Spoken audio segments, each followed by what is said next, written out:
Guys welcome back my YouTube channel MS medicine और मैं बोल रहा हूँ आपका दोस्त डॉक्टर मोहसिन हुसैन। दोस्तों आज मैं आपके लिए फिर एक नए रोग से रिलेटेड नया वीडियो लेकर के आ गया हूँ।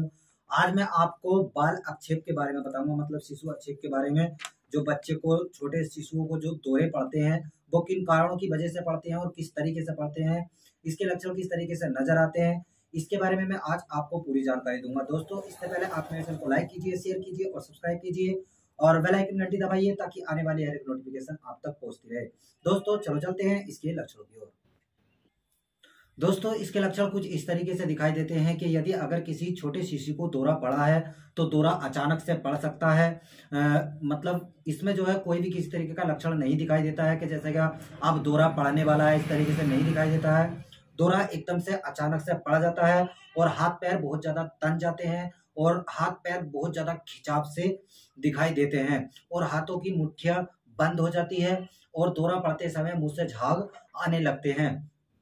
और आंखों की पुतलियां जो है ऊपर की ओर चढ़ जाती हैं और जीभ जो है दांत के नीचे बच्चा जो है दबा लेता है, जिससे कि जीभ में जो है इन्फेक्शन होने का या फिर जीभ कटने का भी खतरा रहता है। और दोस्तों मुंह से झाग आ जाते हैं, हाथों की मुट्ठियां बहुत ज्यादा बंद, बच्चा जो है तेजी से बंद कर लेता है जब उसको दौरा पड़ता है तो, और हाथ पैर में बहुत ज्यादा तनाव आ जाता है। दोस्तों ये दौरा जो है आप अगर किसी शिशु को पड़ा है तो 5 मिनट या फिर ज्यादा से ज्यादा 10 मिनट या फिर अगर ज्यादा से ज्यादा ये दौरा पड़ता है तो 30 मिनट तक पड़ सकता है। इसके बाद जो है शिशु ठीक हो जाता है। अब दोस्तों इस तरीके की कंडीशन किन कारणों की वजह से बनती है इसके बारे में आज आपको पूरी जानकारी दूंगा। फिर इसकी मेडिसिन आप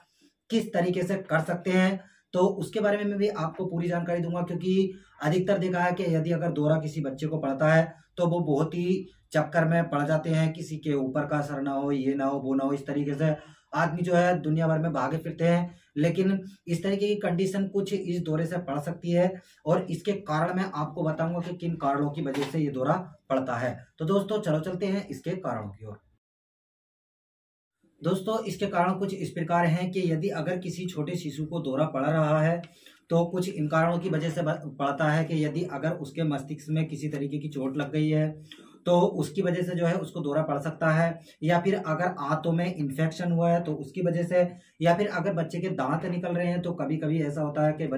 दांत जो है बहुत ज्यादा पेन करके बहुत ज्यादा कठिनाई के साथ निकलते हैं तो कभी कभी ये दौरा उसमें भी पड़ जाता है। या फिर अगर किसी बच्चे का पेट चढ़ा रहता है, अफरा रहता है, कब्ज रहती है, इन्फेक्शन आंतों में, या फिर अगर बच्चे के खसरा निकल रही हैं, या फिर बुखार बहुत तेज है और बुखार दिमाग पे चढ़ गया है तो उसकी वजह से भी ये दौरा पड़ सकता है। या फिर दोस्तों अगर उसके मस्तिष्क में जो है खून का थक्का जम गया है तो उसके कारण भी जो है उसको ये दौरा पड़ सकता है।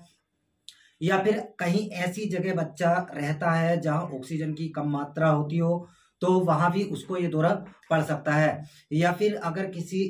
डिलीवरी के टाइम बच्चे के कहीं चोट लग जाती है किसी औजार से, या फिर बच्चा गिर जाता है, इस वजह से अगर उसके चोट लग जाती है मस्तिष्क में तो उसकी वजह से भी ये दौरा पड़ सकता है। ये दौरा दोस्तों 1 महीने तक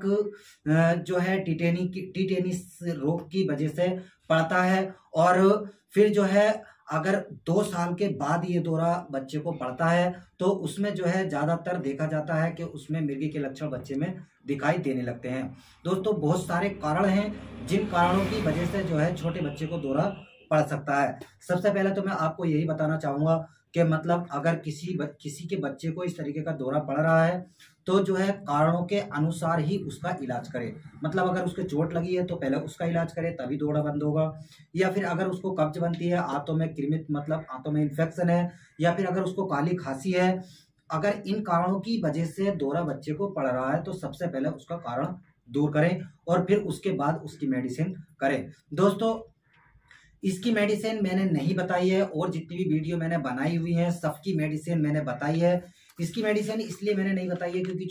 छोटे बच्चे की बात है दोस्तों। कोई भी अगर मैं मेडिसिन बताऊंगा, कोई भी उल्टी सीधी बच्चे को दवाई खिला दे तो उसको हैंडल करना बहुत ही मुश्किल हो सकता है। दोस्तों अगर किसी के बच्चे को इस तरीके का दौरा पड़ता है तो वो मुझसे कमेंट करके पूछ सकता है, या फिर मैंने अपना जो है व्हाट्सएप लिंक डिस्क्रिप्शन में दे दिया है, वो मुझसे चैट करके या फिर फोन करके इस रोग के बारे में और भी बहुत सारी इंफॉर्मेशन ले सकता है और इसकी मेडिसिन भी मैं आपको बता दूंगा। दोस्तों उम्मीद करता हूं कि आपको